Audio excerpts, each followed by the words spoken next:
नमः शिवाय।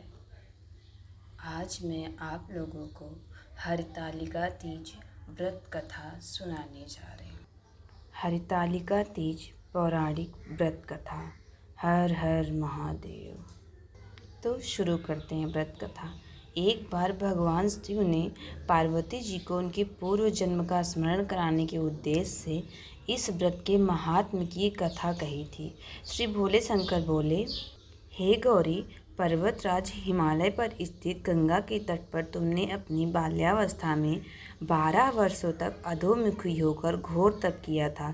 इसी अवधि तुमने अन्न न खाकर पेड़ों के सूखे पत्ते चबाकर व्यतीत किए।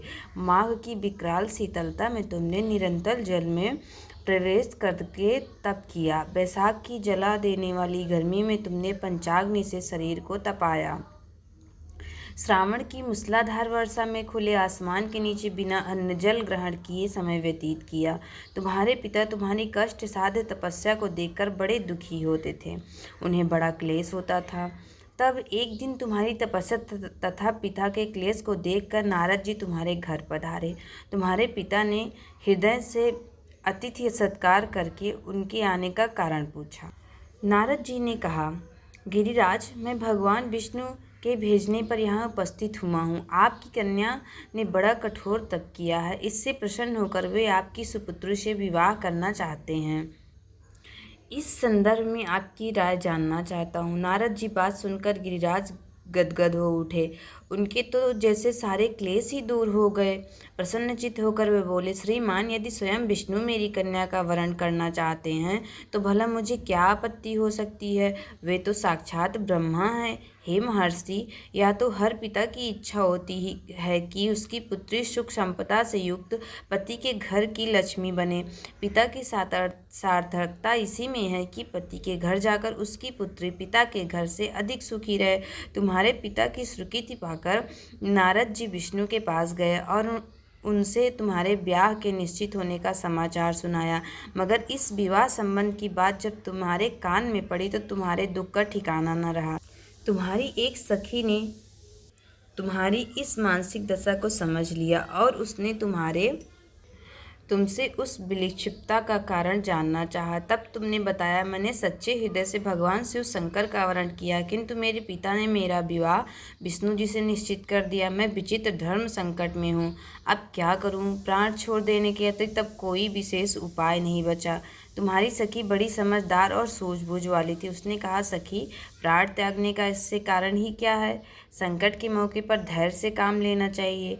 नारी के जीवन की सार्थकता इसी में है कि पति रूप में हृदय से जिसे एक बार स्वीकार कर लिया, जीवन पर्यंत उसी से निर्वाह करें। सच्ची आस्था और एक निष्ठा के समक्ष तो ईश्वर को भी समर्पण करना पड़ता है। मैं तुम्हें घनघोर जंगल में ले जाना चाहती हूँ, जो साधना स्थली भी हो, और जहाँ तुम्हारे पिता तुम्हें खोज भी ना पाए, वहाँ तुम साधना में लीन हो जाना।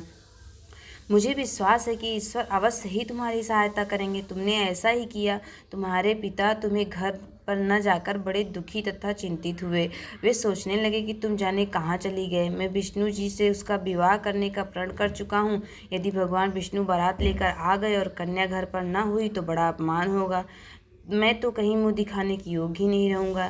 यही सब सोचकर गिरिराज ने जोर शोर से तुम्हारी खोज शुरू करवा दी। इधर तुम्हारी खोज होती रही, उधर तुम अपनी सखी के साथ नदी के तट पर एक गुफा में आराधना में लीन थी। भाद्रकाल शुक्ल पक्ष को हस्त नक्षत्र था। उस दिन तुमने रेत के शिवलिंग का निर्माण करके व्रत किया। रात भर मेरी स्तुति के गीत गाकर जागी। तुम्हारी इस कष्ट साध्य तपस्या के प्रभाव से मेरा आसन डोलने लगा।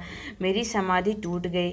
मैं तुरंत तुम्हारे समक्ष जा पहुंचा और तुम्हारी तपस्या से प्रसन्न होकर तुमसे वर मांगने के लिए कहा। तब अपनी तपस्या के फलस्वरूप मुझे अपने समक्ष पाकर तुमने कहा, मैं हृदय से आपको पति के रूप में वरण कर चुकी हूँ। यदि आप सचमुच मेरी तपस्या से प्रसन्न होकर आप यहाँ पधारे हैं तो मुझे अपनी अर्धांगिनी के रूप में स्वीकार कर लीजिए। तब मैं तथास्तु कहकर कैलाश पर्वत पर लौट आया। प्रातः होते ही तुमने पूजा की समस्त सामग्री को नदी में प्रवाहित करके अपनी सहेली सहित व्रत का पालना किया। उसी समय अपने मित्र, बंधु और दरबारियों सहित गिरिराज तुम्हें खोजते खोजते वहां आ पहुंचे और तुम्हारी एक कष्ट साध्य तपस्या का कारण तथा उद्देश्य पूछा। उस समय तुम्हारी दशा को देखकर गिरिराज अत्यधिक दुखी हुए और पीड़ा के कारण उनकी आंखों में आंसू उमड़ आए थे। तुमने उनके आंसू पोंछते हुए विनम्र स्वर में कहा, पिताजी, मैंने अपने जीवन का अधिकांश समय कठोर तपस्या में बिताया है। मेरी इस तपस्या का उद्देश्य केवल यही था कि मैं महादेव को पति के रूप में पाना चाहती थी। आज मैं अपनी तपस्या की कसौटी पर खरी उतर चुकी हूँ। आप क्योंकि विष्णु जी से मेरा विवाह करने का निर्णय ले चुके थे, इसलिए मैंने अपने आराध्य की खोज में घर छोड़कर चली आई।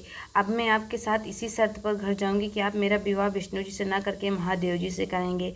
गिरिराज मान गए और तुम्हें घर ले गए। कुछ समय के पश्चात शास्त्रोक्त विधि विधान पूर्वक उन्होंने हम दोनों को विवाह सूत्र में बांध दिया। हे पार्वती, भाद्रपद पद की शुक्ल तृतीया को तुमने मेरी आराधना करके जो व्रत किया था, उसी के फलस्वरूप मेरा तुमसे विवाह हो सका। इसका महत्व यह है कि मैं इस व्रत को करने वाली कुमारियों को मनोवांछित फल देता हूँ। इसलिए सौभाग्य की इच्छा करने वाली प्रत्येक युवती को यह व्रत पूरी एक निष्ठा तथा आस्था से करना चाहिए। बोलो शंकर जी महाराज की जय हो पार्वती माता की।